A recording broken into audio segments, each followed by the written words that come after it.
وَلَقَدْ يَسَّرْنَا الْقُرْآنَ لِلذِّكْرِ فَهَلْ مِن مُّدَّكِرٍ۔ اللہ یتوفی الانفس حین موتها والتی لم تمت فی منامها۔ اچھا جی، یہ سن لیجئے، یہ جو آیت نمبر 41 تک پچھلا موضوع مکمل ہوا، جس کے اندر میں نے عرض کیا تھا کہ اللہ کریم نے دو مختلف رویے جو ہیں وہ ان کا ذکر کیا، دو مختلف کرداروں کا۔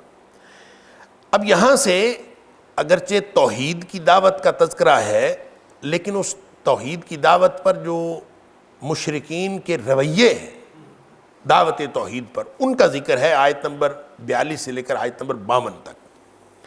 اللہ یتوفی الانفس حین موتها والتی لم تمت فی منامها۔ اب یہ ایک حقیقت بیان کی ہے، اس کو بطور نشانی کے سمجھنے کی ضرورت ہے، کیونکہ اس آیت کے آخر پہ بھی اللہ تعالیٰ نے فرمایا ان فی ذلک لآیات لقوم یتفکرون۔ سمجھنے والے، غور و فکر کرنے والے لوگوں کے لیے اس میں بڑی نشانیاں ہیں۔ کیا نشانیاں ہیں؟ پہلے آپ آیت کا ترجمہ سمجھ لیجئے، اور پھر دیکھتے ہیں اس میں کیا کیا نشانیاں ہیں۔ سبحان اللہ۔ اللہ یتوفی الانفس حین موتها، اللہ ہی فوت کرتا ہے جانوں کو جب وہ مرتی ہیں، ان کی موت کے وقت۔ جب کوئی جان مرتی ہے، اس کی موت کے وقت اس کی جان کو، اس کی روح کو جو فوت کرتا ہے وہ اللہ ہی کرتا ہے۔ والتی لم تمت فی منامها، اور اس کی جان کو بھی وہ فوت کرتا ہے، یعنی لے لیتا ہے، قبض کر لیتا ہے۔ لم تمت فی منامها، جو ابھی مری نہیں ہوتی، لم تمت جو مری نہیں ہوتی، فی منامها اس کی نیند کے وقت۔ گویا دو موتوں کو اللہ نے ذکر کیا ہے کہ ذرا اپنی زندگی پر غور کرو۔ ایک موت تو وہ ہے جس کے بعد روح واپس نہیں لوٹتی، اور ایک موت وہ ہے جس کے بعد روح واپس لوٹ آتی۔ اللہ اکبر۔ لہذا دو موتوں یا دو وفاتوں کا ذکر ہے کہ اللہ اس وقت بھی فوت کرتا ہے جس وقت کوئی جان مرتی ہے، اس کی موت کے وقت۔ والتی لم تمت، اور اس جان کو بھی جو مرتی نہیں ہے، فی منامها اس کی نیند کے وقت۔ گویا سویا اور مویا ایک برابر ہے، دونوں کی اللہ تعالیٰ جان لے لیتا ہے، نکال لیتا ہے۔ اللہ اکبر۔ اب یہ جان کیا ہوتی ہے؟ آج تک اس جان کو ہم سمجھ نہیں سکے یہ کیا ہے۔ بعض نے کہا روح ہے، بعض نے کہا نفس ہے، بعض نے کہا ایک روح ہوتی ہے، ایک انسانی روح ہوتی ہے، ایک روحانی روح ہوتی ہے۔ بعض نے مختلف قسم کے اس کے یعنی تجزیے کیے ہیں کہ وہ جو روحانی نقطہ ہے، جو وہ روح کبھی نہیں نکلتی جب تک موت نہیں آتی، جب موت آتی ہے تو وہ روح نکل جاتی ہے۔ کسی نے کچھ کہا، کسی نے کچھ کہا، اور کچھ فلاسفہ ایسے ہیں جنہوں نے کہا کہ انسان جو ہے وہ اس کے اندر روح جو ہے ایک ذرات کی شکل میں ہے، اور وہ ذرات کے کچھ حصہ باہر نکل جاتا ہے تو پھر وہ واپس آ جاتا ہے۔ جب وہ سارے کے سارے ذرات باہر نکل جائیں گے تو کبھی واپس نہیں لوٹ سکتے۔ ہر ایک کی اپنی اپنی تشریح۔ اللہ فرماتا ہے سورہ بنی اسرائیل میں، وَيَسْأَلُونَكَ عَنِ الرُّوحِ، یہ روح کے بارے میں آپ سے سوال کرتے ہیں کہ روح کیا چیز ہے۔ قُلِ الرُّوحُ مِنْ أَمْرِ رَبِّي، آپ کہہ دیجئے روح میرے رب کے حکم سے۔ وَمَا أُوتِيتُم مِّنَ الْعِلْمِ إِلَّا قَلِيلًا، تمہیں اس کا بہت تھوڑا علم دیا گیا ہے۔ لہٰذا روح کے بارے میں جب ہمیں علم ہی تھوڑا دیا گیا ہے تو کیا ضرورت ہے اس کے بارے میں سمجھنے کی کوشش کرنا کہ روح اصل میں کیا چیز ہے۔ بعض نے کہا کہ روح کی دو قسمیں ہوتی ہیں، بعض نے کہا ہے روح ایک قسم ہے، نفس ایک قسم ہے، نفس الگ ہوتا ہے، روح الگ ہوتی ہے۔ واللہ اعلم۔ اللہ فرماتا ہے کہ یہ جو اس کو تم نہیں سمجھ سکتے، وما اوتیتم من العلم الا قلیلا، لیکن تم اپنی زندگی کا ذرا مشاہدہ کرو کہ ایک موت تمہاری وہ آتی ہے جس کے بعد نیند آ جاتی ہے، ابھی فوت نہیں ہوئے۔ ایک موت وہ آتی ہے جس کے بعد دوبارہ واپسی نہیں ہوتی۔ فَيُمْسِكُ الَّتِي قَضَى عَلَيْهَا الْمَوْتِ، جس کی موت کا فیصلہ ہو جاتا ہے اس کو تو وہ روک لیتا ہے، یعنی ایک دفعہ جب نیند کے وقت بھی اس نے روح قبض کر لی اور موت کے وقت بھی اس نے روح قبض کر لی. اب وہ جو نیند کے وقت روح قبض کی ہے اس میں سے فَيُمْسِكُ الَّتِي قَضَى عَلَيْهَا الْمَوْتِ، جس کی موت کا فیصلہ ہو جاتا ہے اس کی روح کو وہ روک لیتا ہے. لہٰذا کئی دفعہ ہم دیکھتے ہیں کہ وہ کہتے ہیں سویا تھا دوبارہ اٹھا ہی نہیں اور وہ اللہ کے پاس پہنچ گیا. جس کی موت کا فیصلہ ہو جاتا ہے اس کی روح کو روک لیتا ہے. اس کا مطلب ہے فوت دونوں طرف ہیں، دونوں وفاتیں ہیں، دونوں موتیں. جب موت واقع ہوئی ہے اس وقت بھی وفات ہوئی ہے، اور جب نیند واقع ہوئی ہے تو اس وقت بھی وفات ہوئی ہے. فرق دونوں میں صرف یہ ہے کہ ایک وفات کے بعد اللہ تعالیٰ روح واپس لوٹا دیتا ہے اور ایک وفات کے بعد روح واپس نہیں لوٹتی. اور یہ جو سوئے ہوئے ہیں جن کی روح اس نے قبض کی ہوئی ہے، یہ بالکل اسی طرح قبض کی ہوئی ہے جس طرح موت کی روح قبض کی ہوئی ہے، اس کے ہاتھ میں. فرق صرف یہ ہے فَيُمْسِكُ الَّتِي قَضَى عَلَيْهَا الْمَوْتِ، جس کی موت کا فیصلہ ہو جاتا ہے اس کی روح پھر واپس نہیں لوٹائی جاتی، روک لی جاتی. وَيُرْسِلُ الْأُخْرَى، اور دوسری جو جس کی موت کا فیصلہ نہیں ہوا اس کو واپس بھیج دیتا ہے وہ اِلَىٰ أَجَلٍ مُّسَمًّى، لیکن وہ ہمیشہ کے لیے واپس نہیں بھیجتا. آپ سوتے ہیں جاگتے ہیں، سوتے ہیں جاگتے ہیں، واپس آتی رہتی ہے. إِلَىٰ أَجَلٍ مُّسَمًّى، ایک وقت مقررہ تک. جب وہ وقت مقررہ آ جائے گا یا وہ وقت مقررہ آ جاتا ہے تو پھر اس وقت وہ موت واقع ہو جاتی ہے جو اصل موت ہے. گویا دو موتوں کا اللہ اکبر اللہ کریم نے یہاں ذکر کیا ہے. سورہ انعام میں اللہ تعالیٰ فرماتا ہے کہ وَهُوَ الَّذِي يَتَوَفَّاكُم بِاللَّيْلِ وَيَعْلَمُ مَا جَرَحْتُم بِالنَّهَارِ، کہ وہی ذات ہے جو رات کو تم کو فوت کرتی ہے اور وہ جانتا ہے جس دن کو جو تم کمائی کرتے ہو سب کچھ جانتا ہے. یعنی گویا رات کو اللہ تعالیٰ فوت کرتا ہے، باقاعدہ یہ فوت ہونا ہے، اور فوت ہونے کے بعد دوبارہ زندگی اللہ تعالیٰ عطا فرماتا ہے. اللہ اکبر. حضرت حذیفہ رضی اللہ تعالیٰ عنہ فرماتے ہیں کہ نبی پاک صلی اللہ علیہ وسلم جب رات کو سونے لگتے تھے نا تو دعا پڑھتے تھے. اللہ اکبر.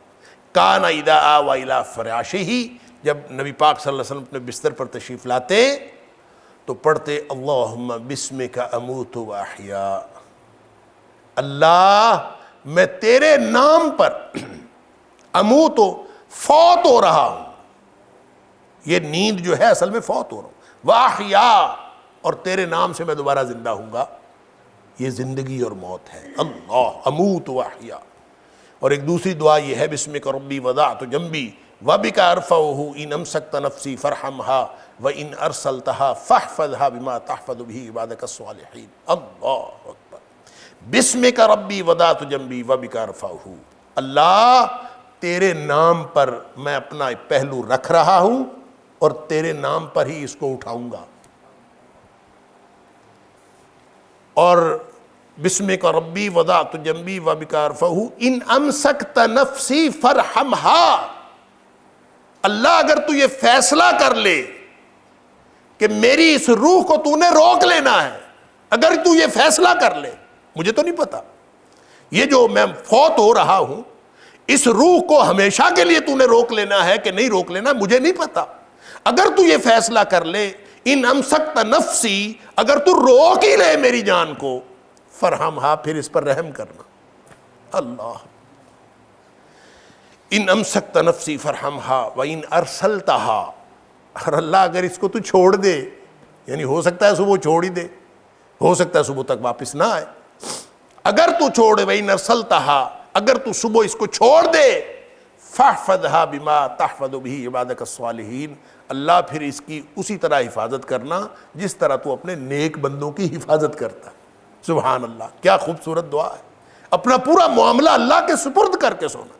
بسمک ربی وضعت جنبی وبک ارفعہ ان امسکت نفسی فرحمہا وان ارسلتہا فاحفظھا بما تحفظ بہ عبادک الصالحین. یہی اللہ فرما رہا ہے فیمسک التی قضی علیہ الموت ویرسل الاخری الی اجل مسمی، جس کو چاہتا ہے روک لیتا ہے، جس کا فیصلہ موت کا ہو جاتا ہے، اور جس کا فیصلہ موت کا نہیں ہوتا اس کو وہ واپس بھیج دیتا ہے. تو دعا نبی پاک صلی اللہ علیہ وسلم نے جو سکھائی وہ گویا اس کے عین مطابق. اور جب صبح ہوئی تو نبی پاک صلی اللہ علیہ وسلم یہ دعا پڑھتے تھے, الحمدللہ الذی احیانا بعدما اماتنا والیہ النشور. سب تعریف اس ذات کی, شکر اس ذات کا جس نے ہمیں دوبارہ زندہ کیا. احیانا بعدما اماتنا, ہمیں فوت کرنے کے بعد, ہماری موت کے بعد دوبارہ زندگی عطا کی. وَإِلَيْهِ النُّشُورُ, اور بالآخر اسی کی طرف اٹھنا ہے. وَلَقَدْ يَسَّرْنَا الْقُرْآنَ لِلذِّكْرِ فَهَلْ مِن مُّدَّكِرٍ وَلَقَدْ يَسَّرْنَا الْقُرْآنَ لِلذِّكْرِ فَهَلْ مِن مُّدَّكِرٍ.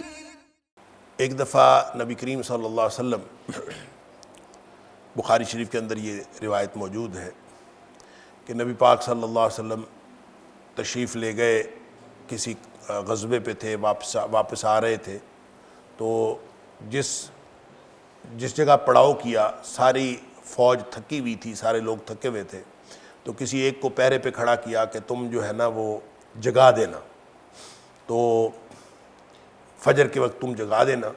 تو وہ جو پہرے پہ کھڑا ہوا تھا جس نے جگانا تھا وہ بھی تھکا ہوا تھا, اس نے بھی اونٹ کے ساتھ ٹیک لگائی اور کرتے کرتے اس کو بھی نیند آ گئی. نتیجہ یہ ہوا کہ ساری فوج سوئی رہی, اب نبی پاک صلی اللہ علیہ وسلم کے بشمول سب سوئے رہے اور فجر گزر گئی. اور اس وقت آنکھ کھلی جب سورج نکلا, اور سورج کی تمازت سے, سورج کی حدت سے آنکھ کھلی. یہ گرمی لگتی ہے نا جب سورج کی, اس گرمی سے آنکھ کھلی. بہرحال اس وقت پھر سارے جاگے, اور جاگ کے نبی کریم صلی اللہ علیہ وسلم نے اس بعد تھوڑی سی جگہ بدل کے دوسری جگہ جا کے آپ نے جماعت کروائی اور فجر کی نماز پڑھی گئی. اس موقع پر نبی پاک صلی اللہ علیہ وسلم نے ایک بات ارشاد فرمائی. آپ نے فرمایا ان اللہ قبض ارواحکم, اللہ نے تمہاری روحوں کو قبض کر لیا تھا. اللہ اکبر. ان اللہ قبض ارواحکم حین شاء, جب اللہ نے چاہا تو تمہاری روحوں کو قبض کر لیا تھا.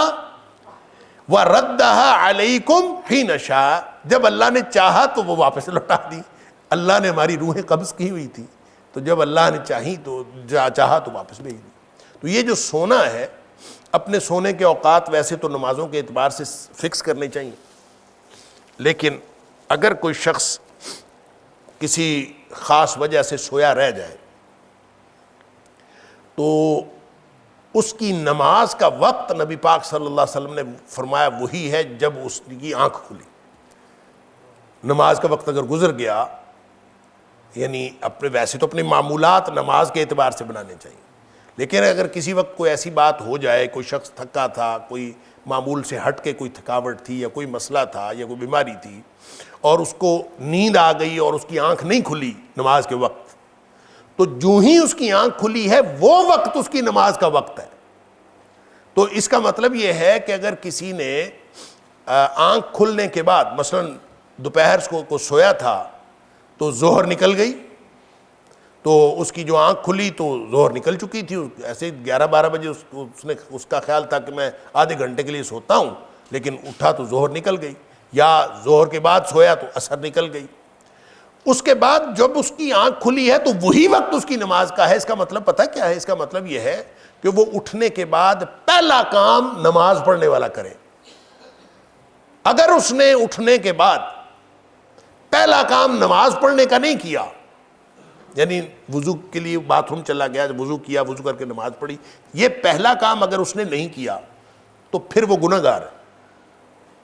اگر اس نے درمیان میں کچھ اور کر لیا ہے, کوئی اور چیز, ہم تو سب سے پہلے موبائل دیکھتے ہیں نا, جس وقت بھی آنکھ کھلے سب سے پہلا کام تو ہمارا موبائل دیکھنے والا ہوتا ہے کہ موبائل کے اندر کوئی ضروری میسج, کوئی ضروری کالز. تو سب سے پہلا کام جب ہم نے یہ کر لیا تو اس کا مطلب ہے ہم نے اپنا وقت گوا دیا. وہ جو وقت تھا, اگر آپ کی آنکھ دیر سے بھی کھلی ہے, اگر فوراً اٹھ کے پہلا کام نماز پڑھنے والا کیا ہے تو نبی پاک صلی اللہ علیہ وسلم نے فرمایا اگر کوئی سویا رہ جائے, اس کی نماز نکل جائے تو اس کا وقت وہ ہے جب اس کی آنکھ کھلے. اور اگر کسی کو بھول جائے نماز، کسی کام میں تھا، کوئی شغل میں لگا ہوا تھا، اچانک اس کو یاد آئے اوہو میری نماز رہ گئی، تو اس کا نماز کا وقت وہ ہے جب اس کو یاد آئے، تو یاد آئے تو فوراً نماز پڑھے اگر بھولا تھا، اگر آنکھ لگ گئی تھی تو جو ہی آنکھ کھلی تو وہ نماز پڑھے۔ تو یہ اس لیے کہ وہ جو روح قبض کی تھی وہ اللہ نے روح قبض کی تھی، تو اللہ جب چاہتا ہے تو لوٹا دیتا ہے۔ تو اگر اپنا معمول سے ہٹ کے کبھی کسی اس طرح ہو جائے تو فوراً نماز پڑھنی چاہیے۔ پہلا کام اگر نماز پڑھی تو پھر انشاءاللہ کوئی گناہ نہیں ہے، اور اگر پہلا کام نماز نہیں پڑھی تو پھر وہ گناہ ہوگا۔ تو نبی پاک صلی اللہ علیہ وآلہ وسلم فرماتے ہیں کہ ان اللہ قبض ارواحکم حین شاء، اللہ نے جب چاہا تمہاری روحیں قبض کر لیں، وردها علیکم حین شاء، جب چاہا تو اللہ تعالیٰ نے تمہاری روحیں واپس کر دیں۔ لہٰذا جب روح واپس ہو جائے تو فوراً نماز پڑھنی چاہیے۔ وَيُرْسِلُ الْأُخْرَى إِلَىٰ أَجَلٍ مُّسَمًّى، جس کو چاہتا ہے واپس بھیج دیتا ہے ایک خاص وقت تک۔ إِنَّ فِي ذَلِكَ لَآيَاتٍ لِقَوْمٍ يَتَفَكَّرُونَ، اس میں نشانیاں ہیں سوچنے سمجھنے والی قوم کے لیے، یا ان لوگوں کے لیے جو غور و فکر کرتے ہیں۔ کیا نشانیاں ہیں اس میں؟ اس بات میں کہ ایک موتیں دو ہوتی ہیں، ایک جب انسان مرتا ہے وہ موت ہوتی ہے، اور ایک وہ موت ہوتی ہے جب انسان سوتا ہے۔ اس میں کیا نشانی ہے؟ اللہ، اس میں دو، ویسے تو بے شمار نشانیاں، لیکن دو بڑی نشانیاں اس میں موجود ہیں جس کی طرف توجہ کرنے کی ضرورت ہے۔ ایک تو یہ کہ چونکہ توحید کا موضوع چل رہا ہے تو یہ بتانا کہ زندگی اور موت اللہ کے ہاتھ میں ہے۔ جب زندگی اور موت اللہ کے ہاتھ میں ہے تو جس کے ہاتھ میں زندگی اور موت ہے وہی سب سے زیادہ حقدار ہے کہ اس کی بندگی کی جائے۔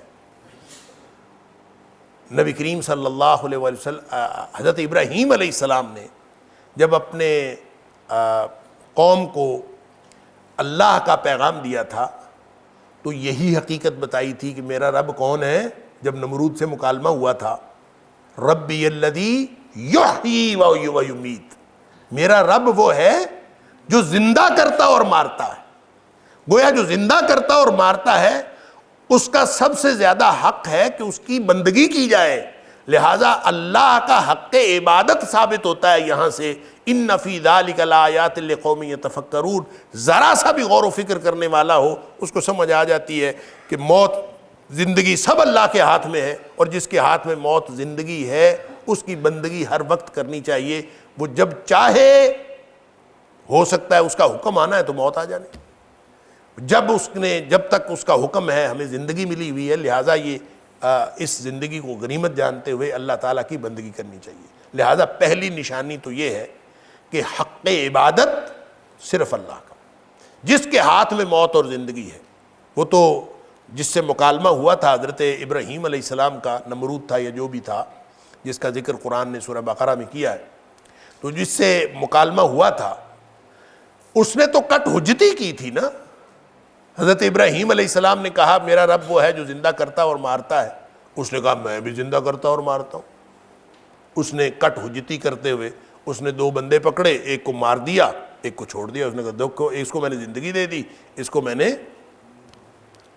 موت دے دی، میں بھی زندہ کرتا ہوں، انا احیی و امیت، میں اس کو زندہ کرتا اور مارتا ہوں۔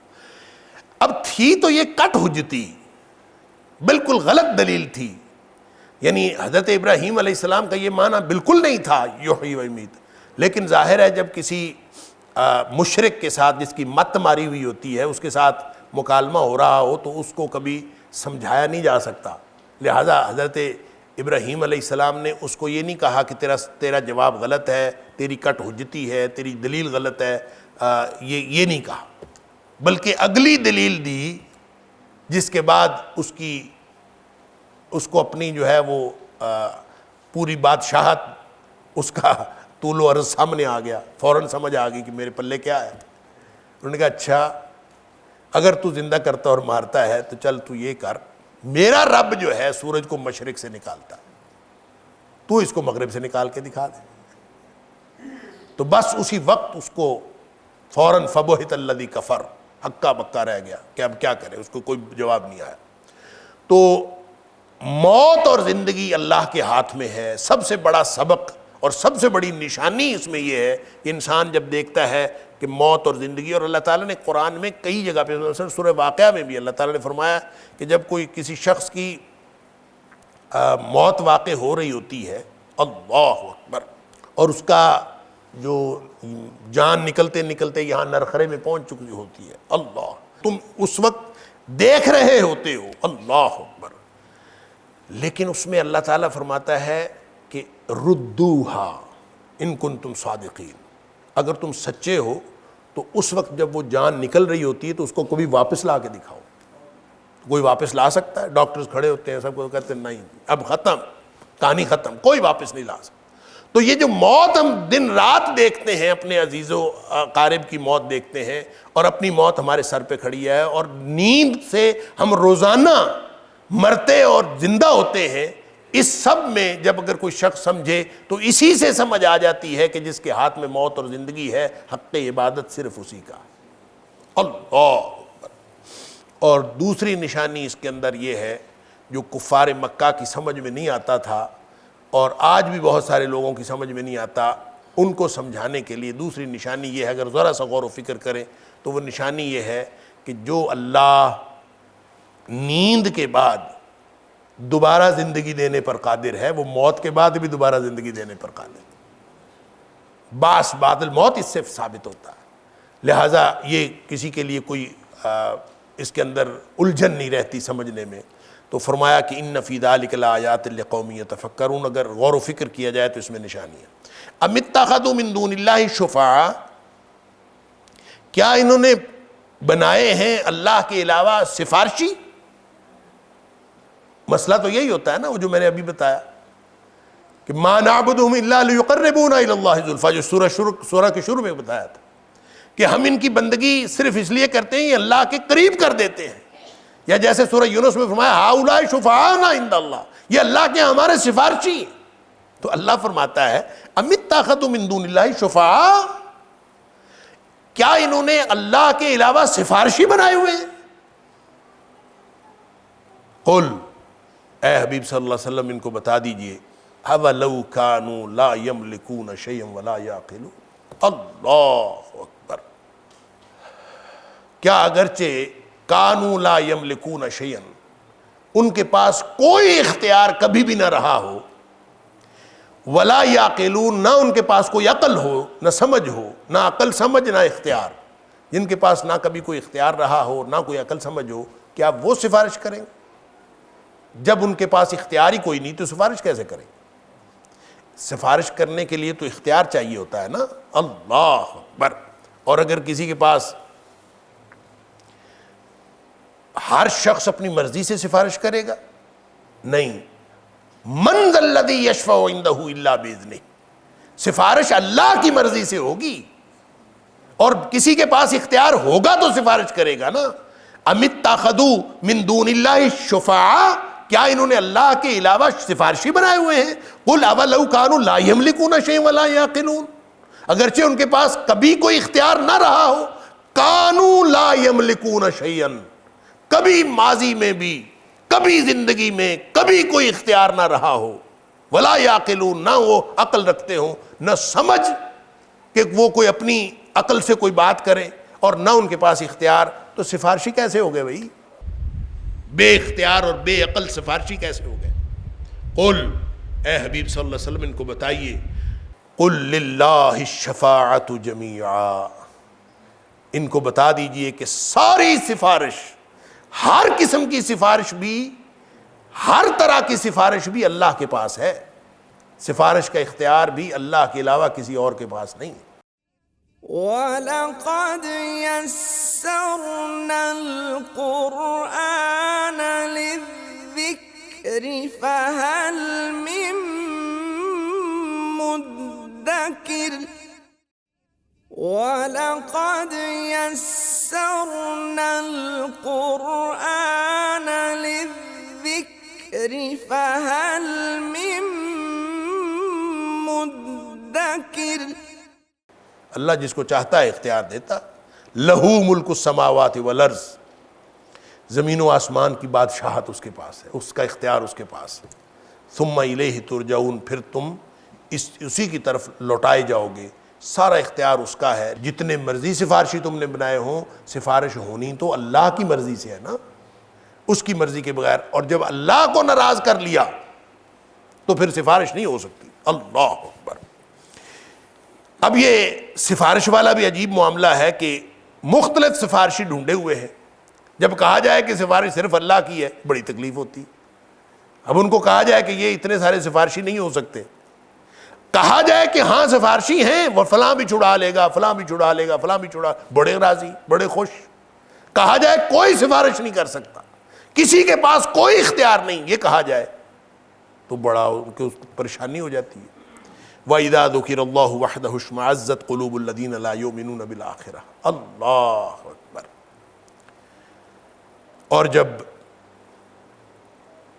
ذکر کیا جائے اللہ کا، وحدہ، اکیلے اللہ کا، ساتھ کوئی ملاوٹ کر کے نہیں، کسی اور کو شامل کر کے نہیں، وحدہ، جب اکیلے اللہ کا ذکر کیا جائے، وہی مالک ہے، وہی خالق ہے، وہی مدبر کائنات ہے، وہی روزی دینے والا ہے، وہی زندگی موت کا مالک ہے، بس وہی ہے، جب یہ کہا جائے بس وہی ہے، وَإِذَا ذُكِرَ اللَّهُ وَحْدَهُ، جب اس اکیلے کا ذکر کیا جائے، اشمئزت قلوب الذین لا یؤمنون بالآخرہ، بے ایمانوں کے دل تنگ پڑ جاتے ہیں۔ اشمئزت، وَإِذَا ذُكِرَ اللَّهُ وَحْدَهُ اشْمَأَزَّتْ قُلُوبُ الَّذِينَ لَا يُؤْمِنُونَ بِالْآخِرَةِ، جو آخرت پر ایمان نہیں رکھتے ان کے دل تنگ پڑ جاتے ہیں۔ یہ جو اشمعزہ ہے، یشمعزو، اشمعزاز، اس کا معنی ہوتا ہے نفرت سے دل بھر جانا یا تنگ پڑ جانا، تو ان کے دل نفرت سے بھر جاتے ہیں، تنگ پڑ جاتے ہیں، بڑا ان کو غصہ آتا ہے، دل تنگ پڑتا ہے۔ یہ اکیلے اللہ کی بات کر، اللہ اکبر۔ وَإِذَا ذُكِرَ الَّذِينَ مِن دُونِهِ، جب آپ ساتھ 5 7 10 15 20 اور لوگوں کا ذکر بھی کر دیں، فلاں بھی سفارشی ہے، فلاں بھی یہ کرے گا، فلاں بھی یہ کرے گا۔ وَإِذَا ذُكِرَ الَّذِينَ مِن دُونِهِ، جب ان کے پاس ذکر کیا جائے ان لوگوں کا جو اللہ کے علاوہ ہیں، جب ان کا ذکر کیا جائے، اِذَا هُمْ يَسْتَبْشِرُونَ، اچانک ان کو خوشی ہوتی، اچانک وہ خوش ہو جاتے، یعنی ایسی پھر خوشی، اِذَا، اچانک کے لیے، اسی وقت ان کو خوشی ہوتی۔ اللہ اکبر، یستبشرون، یہ جو استبشار اور اشمئزاز، اس کے درمیان یہ جو فرق ہے نا، اللہ کے نام پر اشمئزاز اور غیر اللہ کے نام پر استبشار، اس میں دل کی تنگی، اس میں خوشی، یہ دو عقیدوں کو واضح دو مختلف عقیدوں کو واضح کرتا ہے۔ ایک عقیدہ توحید ہے، دوسرا عقیدہ شرک ہے۔ تو شرک والے اللہ کو سوچ کر اور اللہ کو سن کر، اکیلے اللہ کی بات سن کر ان کو بڑی تکلیف ہوتی ہے، اور ادھر جا کے جب غیر اللہ کا، جب شرک کی بات ہوتی ہے، پھر اس کے اوپر بڑے خوش ہوتے ہیں۔ اللہ اکبر۔ سورہ بنی اسرائیل کے اندر اللہ تعالیٰ نے فرمایا وَإِذَا ذَكَرْتَ رَبَّكَ فِي الْقُرْآنِ وَحْدَهُ، جب آپ اپنے رب کا ذکر کریں، اکیلے کا، ایک اکیلا رب، وَلَّوْا عَلَىٰ أَدْبَارِهِمْ نُفُورًا، تو وہ پیٹھ پھیر کے بھاگ جاتے ہیں، یعنی ان کو کبھی یہ نہیں سنتے ہیں کہ اکیلا اللہ سب کچھ کرتا ہے، یہ بات ان کی سمجھ میں نہیں آتی۔ قُلِ اللَّهُمَّ فَاطِرَ السَّمَاوَاتِ وَالْأَرْضِ عَالِمَ الْغَيْبِ وَالشَّهَادَةِ أَنْتَ تَحْكُمُ بَيْنَ عِبَادِكَ فِيمَا كَانُوا فِيهِ يَخْتَلِفُونَ۔ اللہ اکبر۔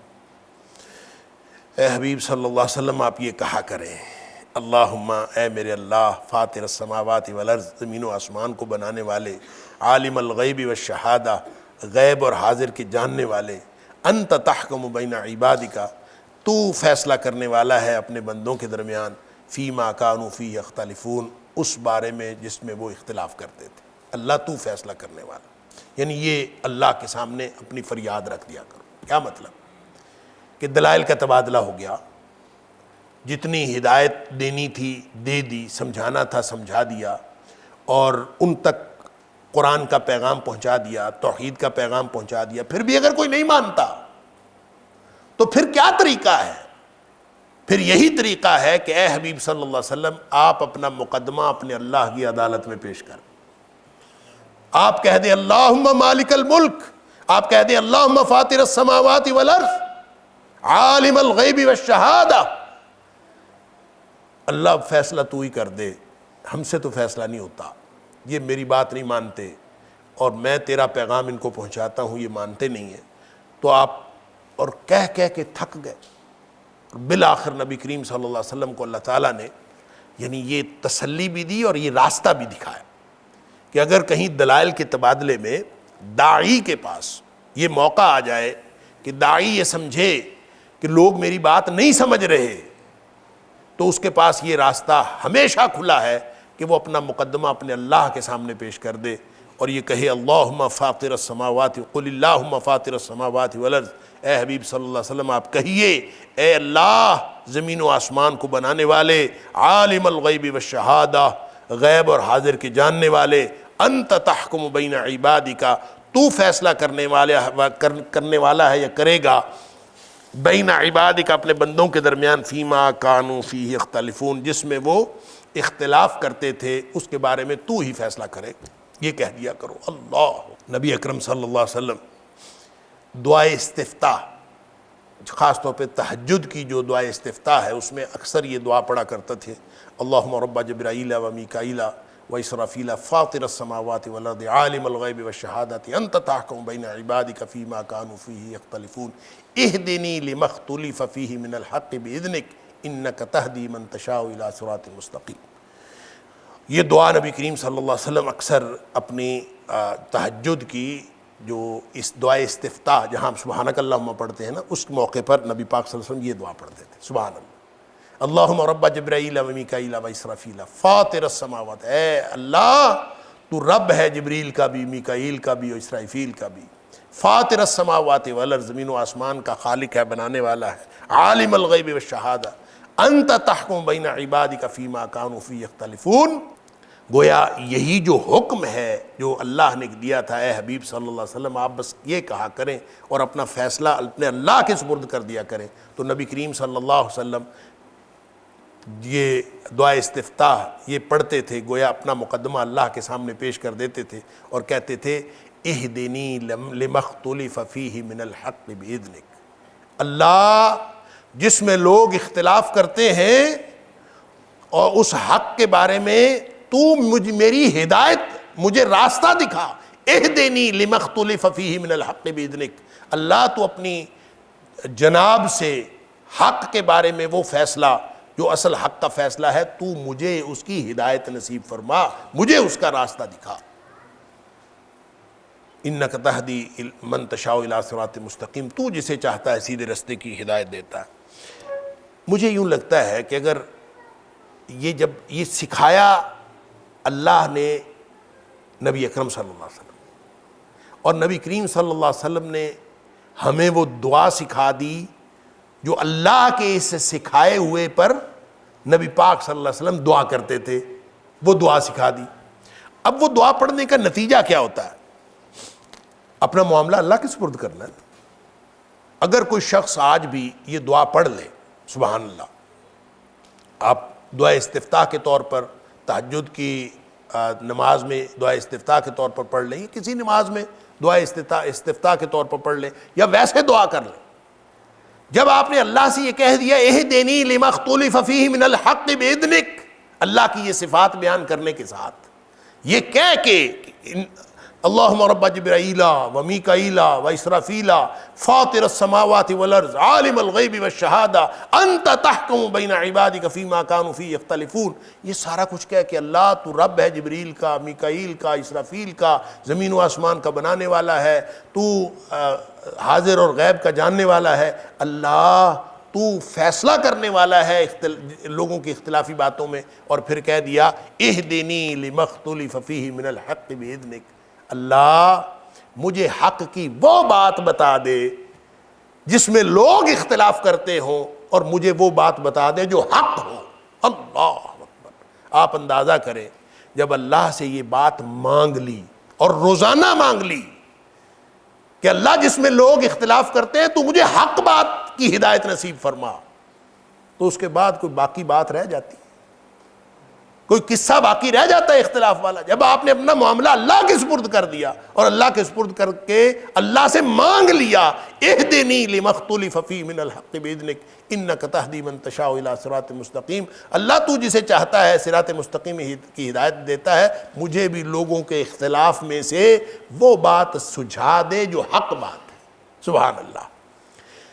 گویا داعی کی زندگی میں یہ دعا اتنی زیادہ اہمیت رکھتی ہے کہ کوئی شخص جو دین کی دعوت دینے والا ہے، دین کی دعوت کا کام کرنے والا ہے، اس کو یہ لازماً دعا کرنی چاہیے کہ نبی اکرم صلی اللہ علیہ وسلم نے یہ دعا کر کے یہ سمجھا دی، اللہ نے نبی پاک صلی اللہ علیہ وسلم کو سکھایا کہ یہ اس طرح کہا کرو، یہ دعا کیا کرو، نبی کریم صلی اللہ علیہ وسلم یہ دعا کیا کرتے تھے۔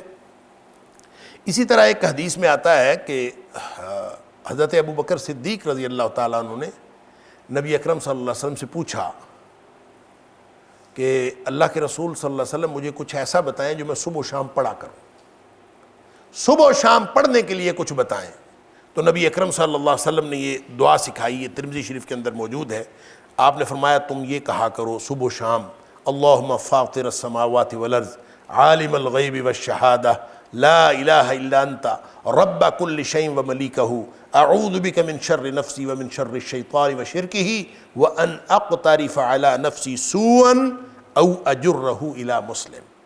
تم اللہ سے یہ دعا کیا کرو، اے اللہ زمین و آسمان کو بنانے والے، غیب اور حاضر کو جاننے والے، لا الہ الا انت، تیرے علاوہ کوئی الہ نہیں، تو ہر چیز کا رب کل شیء، ہر چیز کا تو مالک ہے، وملیکہ، اس کا بادشاہ ہے، اعوذ بک من شر نفسی، اللہ میں اپنے نفس کے شر سے تیری پناہ میں آتا ہوں، ومن شر الشیطان، اور شیطان کے شر سے تیری پناہ میں آتا ہوں، وشرک ہی، اور اس کے شرک کے شر سے تیری پناہ میں آتا ہوں، وان اقترف علی نفسی سوءا، اور اس بات سے بھی تیری پناہ میں آتا ہوں کہ میں اپنی جان کے بارے میں کوئی غلط بات کا ارتکاب کروں، او اجرہ الی مسلم، یا کسی دوسرے مسلمان کے بارے میں کوئی غلطی کروں، کہ ہر اس بات سے میں تیری پناہ میں آتا ہوں۔ گویا جو صبح و شام یہ پڑھ لے گا وہ اللہ کی پناہ میں آ جائے۔ تو یہ ایک زبردست قسم کی دعا جو نبی پاک صلی اللہ علیہ وسلم پڑھتے تھے، یہ دونوں دعائیں، یہ گویا اس آیت کی تفہیم کے لیے اور اس آیت کے رسپانس کے لیے بہترین دعائیں ہیں جو نبی پاک صلی اللہ علیہ وسلم نے ہمیں سکھائیں۔ إن هذا القرآن يهدي للتي هي أقوم ويبشر المؤمنين الذين يعملون الصالحات أن لهم أجرا كبيرا